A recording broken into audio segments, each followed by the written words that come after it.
ಇರ್ತಕ್ಕಂಥ ದೊಡ್ಡಗಟ್ಟಿನಬಿ ಗ್ರಾಮ ಪಂಚಾಯತಿ, ವಾಗಟ ಗ್ರಾಮ ಪಂಚಾಯತಿ, ಇಲ್ಲಿ ಇರ್ತಕ್ಕಂಥ ಗ್ರಾಮಗಳಲ್ಲಿ ಸಾಕಷ್ಟು ಅಭಿವೃದ್ಧಿ ಕಾಮಗಾರಿಗಳಿಗೆ ಚಾಲನೆ ಕೊಟ್ಟಿದ್ದೀವಿ.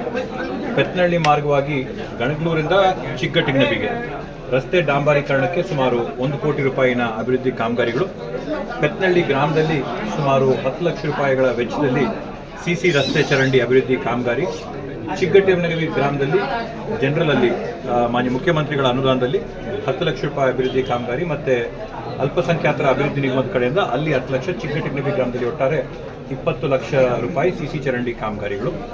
ದೇವಶೆಟ್ಟಹಳ್ಳಿ ಗ್ರಾಮದಿಂದ ಕೋಡಹಳ್ಳಿಯಿಂದ ಮುಂದುವರೆದು ಭಕ್ತರಳ್ಳಿಗೆ ಏನು ಟಾರ್ ರಸ್ತೆ ಇತ್ತು, ಟಾರ್ ರಸ್ತೆಯ ಮರು ಡಾಂಬರೀಕರಣಕ್ಕೆ ಸುಮಾರು 50 ಲಕ್ಷ ರೂಪಾಯಿಗಳ ಅಭಿವೃದ್ಧಿ ಕಾಮಗಾರಿ.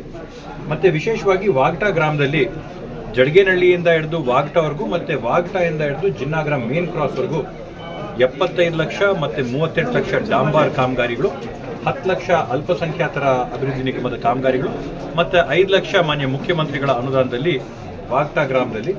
ವಂಚನಹಳ್ಳಿ ಗ್ರಾಮದಲ್ಲಿ ಸುಮಾರು 10 ಲಕ್ಷ ರೂಪಾಯಿಗಳ ಸಿಸಿ ರಸ್ತೆ ಚರಂಡಿ ಕಾಮಗಾರಿ ಮತ್ತು ನಮ್ಮ ಕಣೇಕಲ್ ಗ್ರಾಮದಲ್ಲಿ ಏನು ಡಾಂಬಾರ್ ಸುಮಾರು ದಿನದಿಂದ ಹದಗೆಟ್ಟಿತ್ತು, ಆ ಮರು ಡಾಂಬಾರೀಕರಣ ಮತ್ತು ಟಾರ್ ಇನ್ನೊಂದು ಲೇಯರ್ ಹಾಕೋದಕ್ಕೋಸ್ಕರ 30 ಲಕ್ಷ ರೂಪಾಯಿಗಳ ಅನುದಾನ ಆ ಒಂದು ಗ್ರಾಮದಲ್ಲಿ.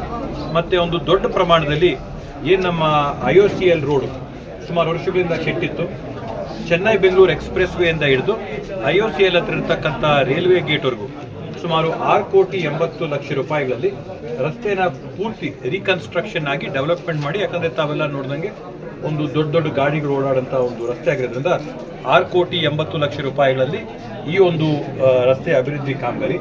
ಒಟ್ಟಾರೆ ಲೆಕ್ಕ ಹಾಕೊಂಡ್ರೆ ಇವತ್ತು ನಾವು ಸುಮಾರು ಒಂದು 10 ಕೋಟಿ 50 ಲಕ್ಷ ರೂಪಾಯಿಗಳ ಕಾಮಗಾರಿಗಳಿಗೆ ಒಟ್ಟಾರೆ ಈ 2 ಗ್ರಾಮ ಪಂಚಾಯತಿಗಳಲ್ಲಿ ಚಾಲನೆ ಕೊಟ್ಟಿದ್ದೀವಿ.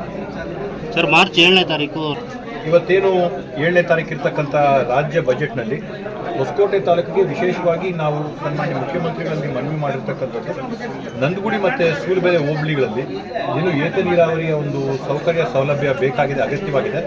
ಅದನ್ನು ದಯವಿಟ್ಟು ಈ ಬಾರಿ ಬಜೆಟ್ನಲ್ಲಿ ನಮಗೆ ಘೋಷಣೆ ಮಾಡಿಕೊಡಿ ಅಂತ ಒಂದು ಮನವಿ ಮಾಡ್ಕೊಂಡಿದ್ದೀವಿ.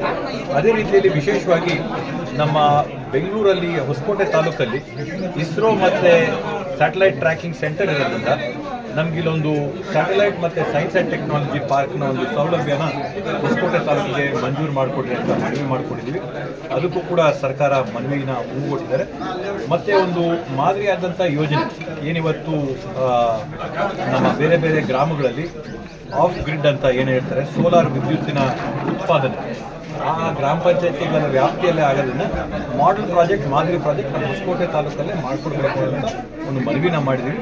ಬಹುಶಃ ಅದನ್ನು ಕೂಡ ಹೊಸಕೋಟೆ ತಾಲೂಕಲ್ಲೇ ಪ್ರಾಯೋಗಿಕವಾಗಿ ಸರ್ಕಾರ ಕೈ ತಗೊಳ್ಳೋಂಥ ನಾವೊಂದು ಮನವಿ ಮಾಡಿದ್ದೀವಿ.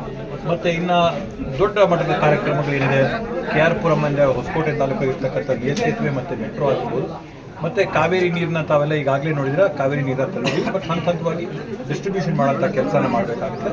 ಮತ್ತು ಮುಂದಿನ ದಿನಗಳಲ್ಲಿ ಎತ್ತಿನ ಹೊಳೆ ಯೋಜನೆಗೆ ಹೊಸಕೋಟೆ ತಾಲೂಕಲ್ಲಿ ಡಿಸ್ಟ್ರಿಬ್ಯೂಷನ್ನ ಮಾಡಿ ಎಲ್ಲ ಕಡೆಗಳಿಗೂ ಕೂಡ, ಎಲ್ಲ ಗ್ರಾಮಗಳಿಗೂ ಕೂಡ, ಎಲ್ಲ ಕೆರೆಗಳಿಗೂ ಕೂಡ ಶುದ್ಧ ಕುಡಿಯುವ ನೀರನ್ನ ಒಂದು ವ್ಯವಸ್ಥೆ ಮಾಡೋದಕ್ಕೆ ನಾವು ಇವತ್ತು ಬಜೆಟಲ್ಲಿ ಮನವಿ ಮಾಡಿದ್ದೀವಿ.